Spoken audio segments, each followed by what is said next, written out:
What about the required length of the beard? Because there are many people with different lengths, and it's rather confusing when you look outside and you think, oh, what should I be doing? What did the Prophet Muhammad do? As far as the length of the beard is concerned, the scholars are divided. They have different opinions. And as for what is the length of the beard, there are two opinions.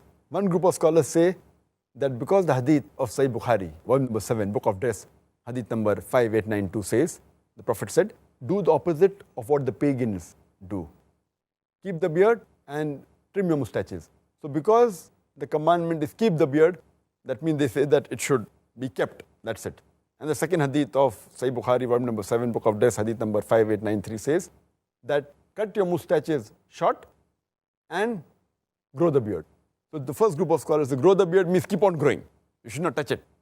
Keep the beard means let it be. Therefore, you should not at all, neither trim the beard, nothing at all. You should let it grow as much as possible. This is their view. But if you read, there is not a single Sahih hadith which speaks about the length of the beard of the Prophet. Not a single Sahih hadith. There's not a single Sahih hadith.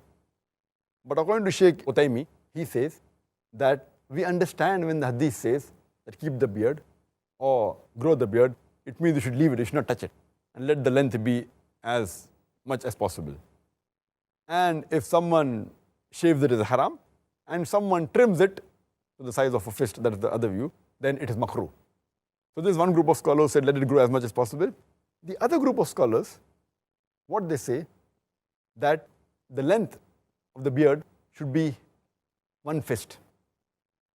As I mentioned earlier, there is no Sahih hadith which speaks about the length of the beard of the Prophet. There's a hadith which is a Zaif hadith or a Mawdu hadith. We say that the beard of the Prophet, it touched the chest, but that's a Zaif or a Mawdu hadith according to Shaykh Nasruddin al-Albani. There's a hadith mentioned in Sahih Muslim, volume number 4, hadith number 5789, where Jabir bin Samura, he says, may Allah be pleased with him, that the Prophet had a thick beard. So there are many Sahih hadiths which say the Prophet had a thick beard, but doesn't mention the length of the beard. But this group of scholars, they say that since the length of the beard is not mentioned, what we have to do is we have to look at how the Sahabas kept their beard.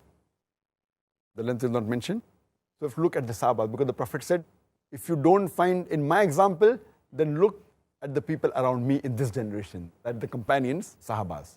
And when we look at the Sahabas, we find several authentic hadith, more than 10 Sahih hadith, which say that the Sahaba, they kept their beard at the length of one fist. And whatever was below the one fist, they trimmed the beard. Including Ibn Umar, may Allah be pleased with him, Ibn Abbas, may Allah be pleased with him, Abu Huraira, may Allah be pleased with him. All these Sahabas which are very close to the Prophet, they trimmed their beard. Even those Sahaba who narrated the same hadith, Ibn Umar, may Allah be pleased with him, hadith of Sahih Bukhari, volume number 7, book of Death, hadith number 5892. Ibn Umar, may Allah be pleased with him, who narrated the hadith, that the Prophet said that do opposite of what the pagans do. Keep the beard and trim your mustaches. Immediately after that, the hadith continues and says that whenever Ibn Umar, may Allah be pleased with him, used to go for Umrah and Hajj. After Umrah and Hajj, he used to catch the beard with his fist, and whatever was below the fist, he used to cut it. So imagine those Sahabas who narrated the hadith, and all these Sahabas, Ibn Umar, Ibn Abbas, Abu Huraira, may Allah be pleased with them all, they were staunch followers of the Sunnah of the Prophet. And they narrated the hadith. When they narrate the hadith of trimming the mustache and keeping the beard, growing the beard, they understood the way the Prophet wanted. So why did they trim the beard? If the view of the first group of scholars, that's right, that keep on growing, growing means how to grow? The way the Prophet grew. And if there's no hadith indicating his sayings or actions, then you look at the way the Sahabas did. That's the way how you analyze the hadith. That's the reason Shaykh Nasruddin al-Albani, he says that the right size of the beard should be the size of a fist. And he says, for example, that when we analyze the hadith, if it's present in the sayings, that is the best of the Prophet. If it's not, you look in the actions. If not in the actions, approval. If it's not there, you look in the lifestyle of the Sahaba. What did they say? What did they do?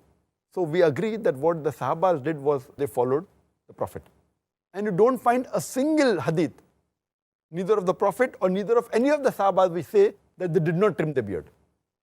There are more than 10 hadith which say that the Sahabas, they trim the beard below the fist. If there was even a single hadith which says that this Sahaba did not trim the beard at all, then it can be possible that both are right. Because there's not a single hadith on the other side saying that the Sahaba never trimmed the beard, but there are no less than 10 Sahih hadith which say that the Sahabas below the fist, they trim the beard. According to Sheikh Nasr al-Albani, it is fard to trim the beard below the fist. It is fard. And anyone who keeps a beard more than the fist length, it is makruh according to him. Makruh, detestable. So this is a strong fatwa given by Sheikh Nasr al-Albani. He's very staunch. And I personally agree with his view because there is evidence in the lifestyle of the Sahaba. And he further says in his book, and he writes that why it should be the length of one fist. He said, besides the Sahabas, many examples we find who kept one fist and cut below one fist their beard.